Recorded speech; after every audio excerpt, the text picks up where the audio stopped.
Dear students, now we are going to see about precision rectifier. So what is meant by precision rectifier? What is the difference between precision rectifier and ordinary rectifier?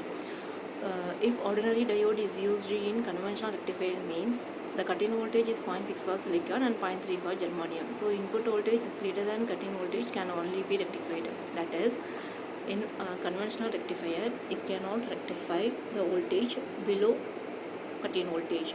Due to this, output of the conventional rectifier is distorted. This drawback is eliminated in precision rectifier by placing ordinary diode in feedback path of an op-amp. The actual cut-in voltage of diode is divided by large open gain of op-amp. So the cut-in voltage restriction can be reduced. Even the input signal in the range of millivolt can be effectively rectified. Application of precision diode are half-wave rectifier, full-wave rectifier, peak value detector, clipper and clamper. So now first we are going to see about half-wave rectifier. So in half-wave rectifier we used two diodes D1 and D2 are connected in feedback path of an op-amp. So during positive half cycle, input V1 is applied at inverting terminal. So output of VOA is negative because of we give input in inverting terminal. So VOA is negative means D1 is on, D2 is off. D1 is forward biased and D2 is reverse biased. That means D2 is open circuited, so that we didn't get any current flows at the output during positive half cycle of input voltage. So during negative half cycle, Vi is negative, that means Vi is less than 0. So output of VOA is positive. So D1 is reverse biased and D2 is forward biased, so that we get current flows at the output during negative half cycle of input voltage. So next, full wave rectifier. In full wave rectifier, we used two diodes can be combined to perform full wave rectification. So what is meant by full wave rectifier means the full wave rectifier circuit accepts an AC signal at the input. It inverts either the negative or positive half and delivers both the inverted or non-inverted halves at the output. So here, if during positive half cycle, that means VI is greater than 0, diode D1 is on and D2 is off. So that both op-amps A1 and A2 acts as an inverter. So equivalent circuit of this circuit like this. Now we find out output of on A1 and A2.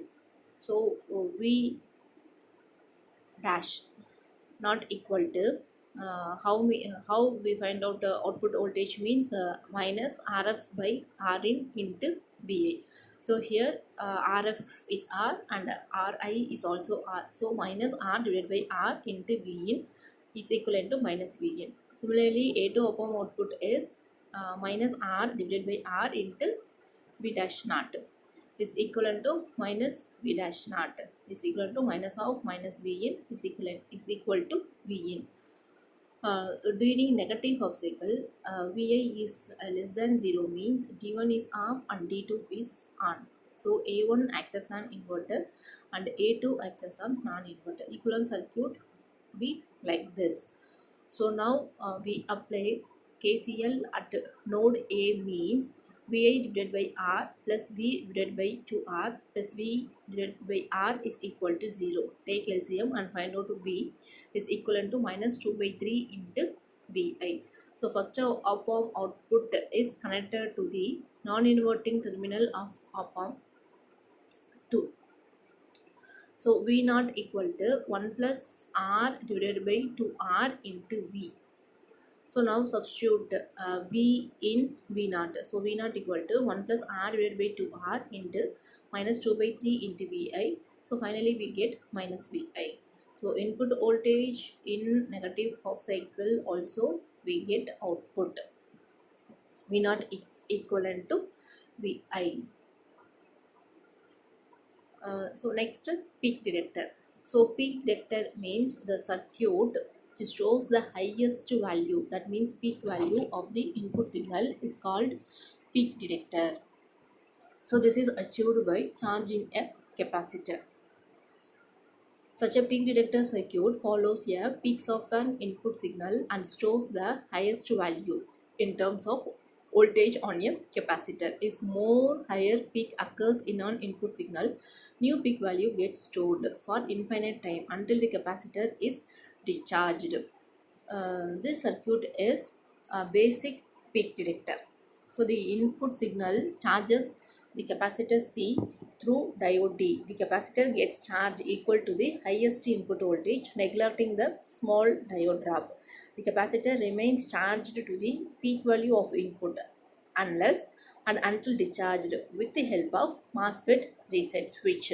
The op-amp is connected as a voltage follower and its output voltage will be equal to the drop across capacitor, which is positive peak value of the applied voltage, and will remain that way for long periods until next more higher peak occurs at the input.